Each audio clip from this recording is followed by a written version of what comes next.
Good morning दोस्तों, how are you. आप सब कैसे हैं? मैं आशा करता हूँ आप लोग ठीक होंगे। चलिए दोस्तों, मैं आप लोग के लिए एक कमाल का चीज़ लेकर आया हूँ जो कि बहुत ही इम्पोर्टेंट है। आप लोग समझ रहे हैं कि टेंस जो है एक स्पोकन का, इंग्लिश भाषा का एक मेन रीढ़ की हड्डी होती है। ऐसा नहीं है, रीढ़ की हड्डी तो आपका ये है। इन सब चीज़ों की ज़रूरत आपको स्पोकन में बहुत ही ज़रूरी है, मस्ट है। तो चलिए, मैं आपको बताया था क्लास 3 यानी उसमें अफर्मेटिव का सेंटेंस आपको बनाकर दिखाया था जो कि कुछ स्ट्रक्चर के रूप में। आज है क्लास 4। क्लास 4 में मैं आप लोगों को पढ़ाने वाला हूँ नेगेटिव। तो आइए, इस स्पोकन का जो बेसिक बुनियाद वाली जो जड़ है, जड़ का जो एक ढांचा होता है, उस ढांचे की ओर आता हूँ। उससे पहले मैं आप लोग को बता दूँ कि आप वीडियो से दूर ना भागे। थोड़ा सा लॉन्ग हो सकता है लेकिन आप इसको नज़रअंदाज नहीं करेंगे, इसको हटाएंगे नहीं। देखिए, पहले समझिए उस चीज़ को, क्योंकि अगर आप बोलेंगे इन्हें टेंस पढ़ेंगे और कुछ पढ़ लेंगे तो हम अंग्रेज बन जाएंगे। सॉरी, हम इंग्लिश भाषा अच्छी तरीके से बोल सकते हैं, ऐसा नहीं है। अंग्रेजी अगर आप सीखना चाहते हैं तो आपको ये चीज़ का होना बहुत ही ज़रूरी है। तो आइए, मैं इस चीज़ को बताने से पहले मैं आप लोग से एक छोटी रिक्वेस्ट करूंगा। प्लीज़ आप लोग मेरे चैनल को सब्सक्राइब करें और बेल आइकन को प्रेस करें, सो दैट मैं आने वाले वीडियो को फिर आप लोग तक आसानी से पहुंचा सकता हूं।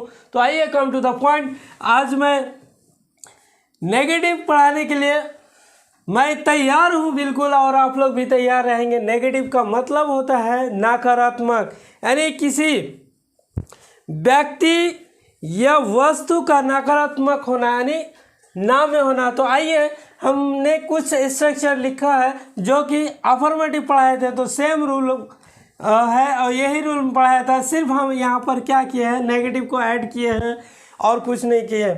तो आइए, सेंटेंस मैंने कुछ यहाँ पर हिंदी वाक्य लिखा है। अब इसको मैंने ट्रांसलेट करने के लिए जा रहा हूँ और आपको समझना है। तुम्हारा भाई उसके दादा के घर जाने के लिए तैयार नहीं है। तो पहले दोस्तों, आप अपने दिमाग पर एक सवाल पैदा कीजिए कि तैयार कौन नहीं है। तो यहाँ पता चल रहा है ये कि तुम्हारा भाई उसके दादा के घर जाने के लिए तैयार नहीं है, यानी यहाँ से पता चल रहा है कि ये मेरा सब्जेक्ट है। तुम्हारा भाई का क्या हो जाएगा? Your brother. अब सब्जेक्ट तो मैंने डाल दिया, और मैं अगला वीडियो में कहा था कि सब्जेक्ट को हम पहले लिखेंगे, उसके बाद हम हिंदी वाक्य के उल्टा चलेंगे। तो हम उल्टा आ गए। अब देख सकते हैं यहाँ पर क्या है, लास्ट में सब्जेक्ट तो दे दिया, सब्जेक्ट के अनुसार हम यहाँ इज दे देंगे, इज। उसके बाद क्या होगा? नॉट होगा। यहाँ पर हम नॉट दे दिए। दोस्तों, अगर हम सब्जेक्ट देखें हिंदी के उल्टा चलते हैं और अगर स्ट्रक्चर में जाएंगे तो ऐसे आएंगे, और हिंदी का जाएंगे तो इस तरीके से उल्टा चलेंगे। तो चलिए, हम ये दे दिए, नेगेटिव दे दिए यानी नॉट यहाँ पर दे दिए, और यहाँ से ये इज आर एम, यानी तीन चीज़ है यहाँ पर प्लस नहीं है। जो लगेगा सब्जेक्ट के अनुसार मैं वहाँ पर रख दूंगा। अब जो है जोड़ नॉट है, और यहाँ से हम सब्जेक्ट देने के बाद इज दिए, उसके बाद नोट दे दिए ऑलरेडी। अब मेरा यहाँ क्या है? नाउन। नाउन तो यहाँ दिख नहीं रहा है, कौन है नाउन? ऐसा नहीं है तुम्हारा भाई उसके दादा के घर जाने के लिए तैयार नहीं है, यहाँ नाउन नहीं दिख रहा है। चलिए, हम इसको क्रॉस कर जाते हैं। अब आता है एडजेक्टिव। एडजेक्टिव दोस्तों, आप लोग जान रहे हैं कि मैंने पढ़ाया था पार्ट्स ऑफ स्पीच का 4 भाग, तो उसमें से एडजेक्टिव आप लोग जाने थे। एडजेक्टिव क्या होगा मेरा? ये तैयार, यानी रेडी, रेडी। उसके बाद फिर आते हैं के लिए टू होता है, और जाना, यानी एडजेक्टिव के बाद हम टू दे दिए। उसके बाद वर्ब है। वर्ब क्या है? जाना। हम आप लोग को बताए थे दोस्तों कि कोई भी हिंदी वर्ड, यानी हिंदी शब्द के अंत में अगर नौकर न रहता है तो वो वर्ब होगा, यानी क्या हो गया? जाना। जाना क्या हो गया आपका? वर्ब।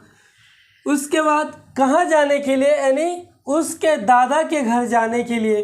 तो हम किसी पर्टिकुलर जगह जाने के लिए हम क्या करते हैं, टू देते हैं। गो टू किसके घर, उसके दादा के घर, यानी हिज ग्रैंड फादर्स हाउस। ये मेरा सेंटेंस बिल्कुल क्लियर हो गया, आसानी से समझ सकते हैं। लगता है बिल्कुल लंबा चौड़ा है ये सेंटेंस, ये नामुमकिन होगा आप लोग के लिए बनाने के लिए, ऐसा नहीं है, बिल्कुल आसान है। चलिए मैं दूसरा सेंटेंस की ओर आता हूँ। देखिए, उसका भाई रंगमंच पर अंग्रेजी बोलने के लिए उत्सुक नहीं है।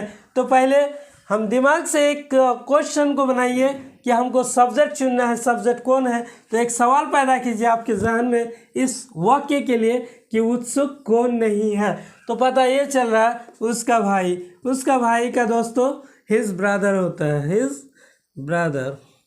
चलिए हम सब्जेक्ट चुन लिए और चुन करके यहाँ पर डाल दिए। अब आना है हिंदी का उल्टा। उल्टा यहाँ क्या दिख रहा है, यानी हम यहाँ पर इज दे देंगे सब्जेक्ट के अनुसार, उसके बाद फिर नोट देंगे, नोट हो गया। उसके बाद उत्सुक, यानी यहाँ पर इज आरम के बाद जो लगना था वो तो दे दिया, अब क्या हो गया, नेगेटिव डाल दिया, नेगेटिव। अब उसके बाद नाउन है, तो नाउन यहाँ पर नहीं दिख रहा है, एडजेक्टिव है। एडजेक्टिव हम क्या करते हैं, ये उत्सुक होता है, ईगर, ईगर हो गया। अब ये क्या हो गया, उल्टा आ रहे हैं तो टू हो गया, यहाँ पर टू दे दिए। उसके बाद वर्ब है, वर्ब क्या है, बोलना, स्पीक। क्या बोलने के लिए, अंग्रेजी बोलने के लिए, ENGLISH, इंग्लिश हो गया मेरा, ये अंग्रेजी हो गया। अब कहाँ पर, रंगमंच पर। दोस्तों रंगमंच का होता है on the stage, on the stage. चलिए ये मेरा सेंटेंस क्लियर हो गया। अब तीसरा सेंटेंस में आता हूँ। KL राहुल यहाँ खेलने के लिए मजबूर नहीं है। तो कौन मजबूर नहीं है, आपको सब्जेक्ट को चुनना है। तो आप एक दिमाग में, फिर से मैं दोहरा रहा हूँ, समझने के लिए काफ़ी है। आप एक सब्जेक्ट को चुनने के लिए एक दिमाग में अपना प्रश्न को तैयार कीजिए कि मजबूर कौन नहीं है। तो हम यहाँ पर देख रहे हैं KL राहुल, ऐसे लिख सकते हैं KL राहुल, KL राहुल। उल्टा चलेंगे हिंदी का, उसके बाद हम इज दे देंगे, फिर नोट। अब है मजबूर, मजबूर हम यहाँ पर एडजेक्टिव लिख सकते हैं। यहाँ पर नोट के बाद नाउन है, नाउन नहीं हटाइए।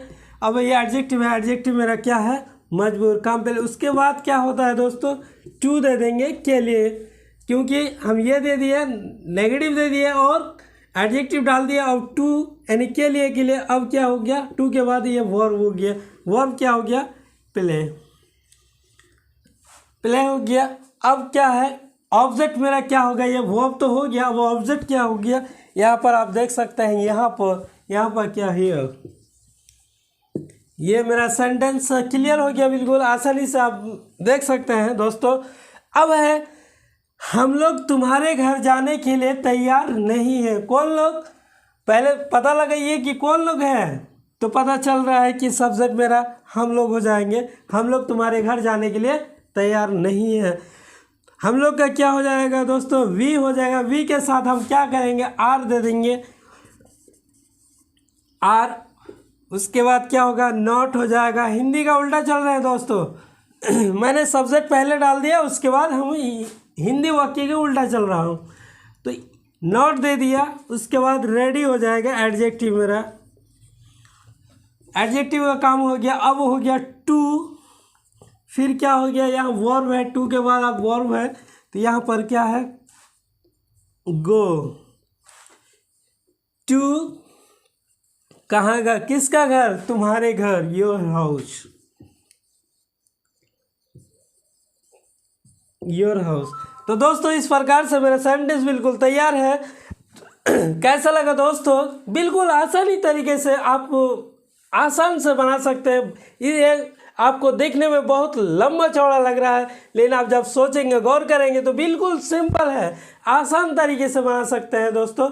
इसलिए मैं कहूँगा कि ये जो है स्पोकन का बेसिक है, बिल्कुल गहराई कह सकते हैं, जो ये बुनियादी है स्पोकन के लिए, ये बहुत ही मस्ट है। इसको आपको जान लेना बहुत ही ज़रूरी है। अगर इस सब चीज़ों से अगर आप दूर रहेंगे, इसकी नॉलेज नहीं है, तो फिर आपके लिए स्पोकन नहीं हो सकता है। आप सोचेंगे टेंस पढ़ लेंगे तो टेंस से हम अंग्रेजी बोल लेंगे, डिग्री पढ़ लेंगे तो डिग्री से हम क्या कर लेंगे, अपने अंग्रेजी को ग्रो कर लेंगे।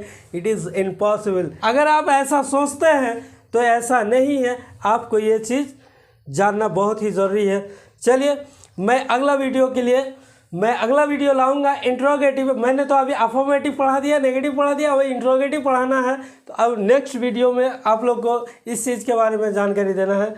बस यही तक आज का video. That's all. Have a nice day.